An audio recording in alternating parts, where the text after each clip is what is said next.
The following is a review of the comic. A review only. And doesn't mean that I want to sleep with any of the creators involved. I mean, I'm not trying to get a job at Marvel or DC. If you think that's the case, however, you can kindly do a 180 degree and go check yourself in at the nearest psychiatric facility. Also, the quality of this video is really low. So if you're expecting higher standards, go check out someone else, like your friendly neighborhood psychology nerd. Because here, what you see is what you get. Thank you, and please enjoy this very, very unbiased review.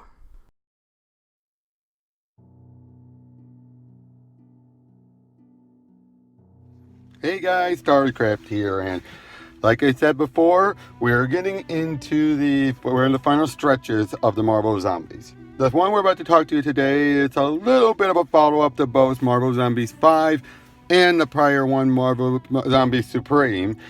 And like I said, makes me wonder about, and this one particular makes me start to wonder how much of these ideas were the creator team and how much of it just the editor wanted to do something cool or wanted to bring the Supreme back or whatever, because there's a message from the editor at the end of this whole thing that really raises that, and that's Marvel Zombies Destroy, where you have Howard the Duck and Dum Dum Dugan and a whole bunch of others who come in to deal with a bunch of Nazi zombies, the Ducky Dozen.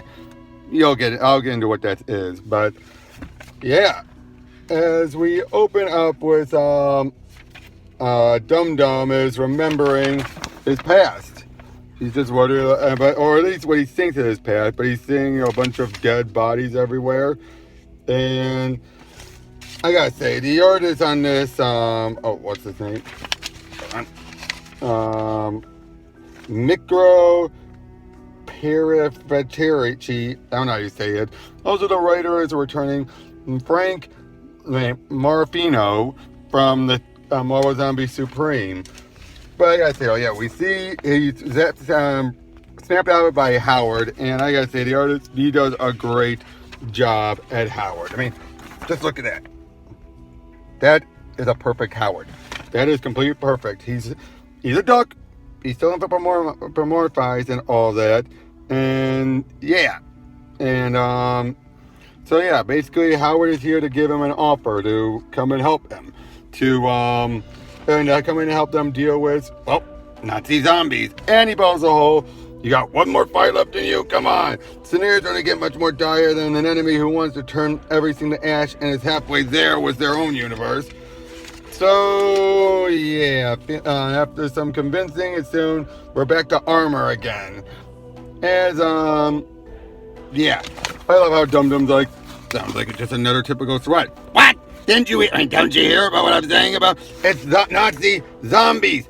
Zombie Nazi invasion. Duty calls, Dugan, and the ringtone doesn't get much louder. Basically, Dum Dum seems like he has a bit of a death wish. And then we meet up with Battlestar from the Marvel Zombie Supreme universe. And he's basically trying to explain it to him how, like, hey, I know I've been as jaded as you are. Trust me, this will help. And we're then also introduced to the Ducky Dozen, which is a whole lot of cannon fodder. No, really, that's what a lot of them are. Funny thing is, people like the Eternal Brain and Blazing Skull and some of the others, a bunch of them are actually 40s heroes. Yeah, believe it or not, bunches are actually part of Marvel's lore. Most of them are not going to make it out alive, unfortunately. As they're all meeting up and discussing everything, we find out one of them named Taxi Taylor is basically a person who can turn any vehicle into a transporter. Yeah, he's a personal transdimensional engine. They basically, so the ship they're going into first, it's just a shell for her to transport him in, which I think that's a clever power. I love it when people take clever ideas of powers like that.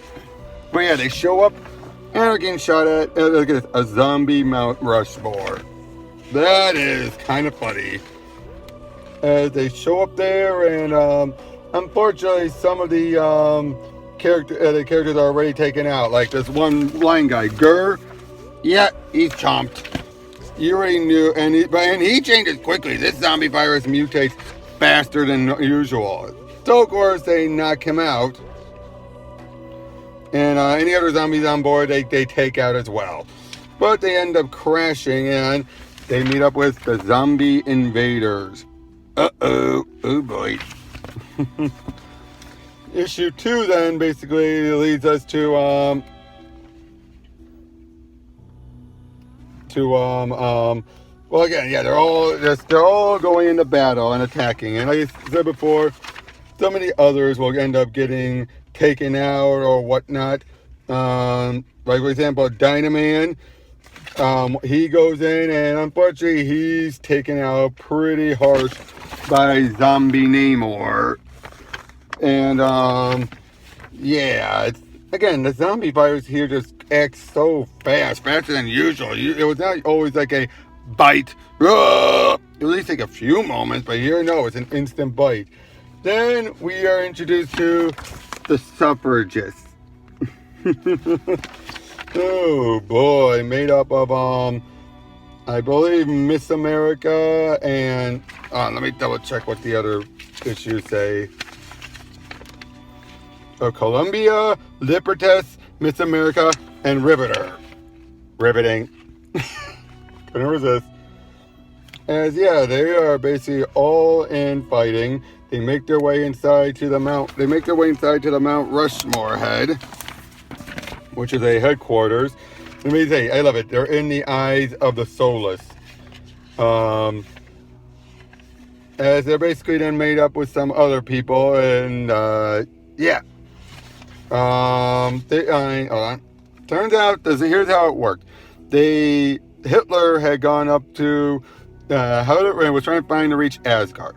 He ended up going to this one location, was given the Death Spore flower, which basically Hitler consumed, and they all became zombies. It's led to believe that that flower, if it's gone, the whole source of the problems will be taken care of. Then we find out the real reason why Dum Dum is here. His Nazi zombie counterpart is leading it, and they figured if we use the real Dum Dum, we'd be able to take care of stuff.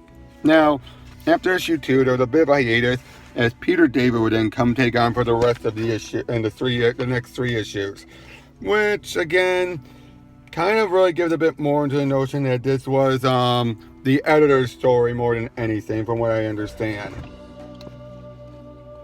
And yeah, basically, shenanigans are happening as they're just trying to get through, and we get Zombie Valkyrie. Yeah, we don't get that many of the main heroes at all during this, unfortunately. But yeah, we're like, wait, there's Asgardian zombies? Oh crap! As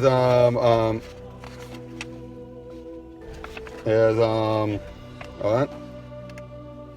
Oh yeah, and they take her down, and let me see what happens next.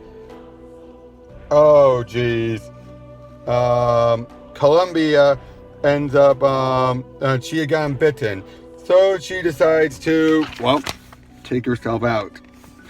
That is tragic. That is so tragic. Then it turns out that the guy who's been helping him has been Loki this whole time. Yep. We get into issue 4 as we find out what happened. Loki finally explains it.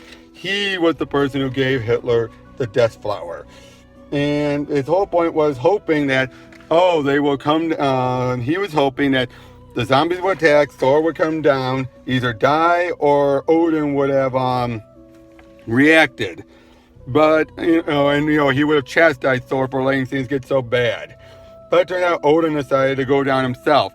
Unfortunately, Odin was still in need of the Odin sleep, so he wasn't at his full power, and he got bitten. And since Odin's blood flows through all the other Asgardians, except for Loki, of course, they were all instantly transformed that very moment. Yikes. Basically then, we start getting more of the zombie Asgardians as they take down the train they were in, and they all just start fighting it out. But they decided to still stick around with their plan, which actually does some pretty good as Dum Dum's able to get in close, wearing a zombie mask, obviously. Hold on. Sorry about that, if I went a little quiet there for a moment. But yeah, we also see Zombie, Strucker, and Zola, which is interesting. Like, Zola is still a zombie, even though he's in the robotic form. Yeah.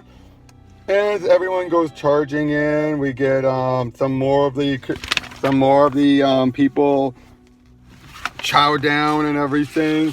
Yeah, the Ducky Dozen are not doing that well at all. As we then find out that Zombie and Red Skull is ready to and wants to go and consume another Earth. So they make their way inside, only to find Thor's zombified goats. Yikes. We get into the last issue as some of the remaining heroes are all going, fighting the goats. They're all slaughtered. Yeah. Majority of the heroes are all slaughtered, just like that, mostly off panel. What the hell? But yeah, basically they decide the only way to stop this is to drop a bomb on the whole place. And thus, Loki is still helping out. He's like, yeah, turns out the whole taking out the flower.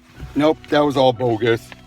Yeah, the only way to stop all this is to, it's to basically nuke the whole place, which is exactly what Miss America decides she's going to do. Mostly because Bucky, of course, is climbing up on the bomb. Sound familiar? But Miss America grabs him and pulls him right off, and throwing him down as she continues to climb up. Then Loki gets consumed by Zombie, Dum Dum, and Thor. Then when they are all surrounded, the Eternal Brain asks Riveter to smash his glass head. Turns out his brain has been kept contained by that glass, as once it's shattered, it starts to grow and grow, making it all too tempting for the zombies. They all climb on and just start to eat them. Yeah, talk about a sacrifice.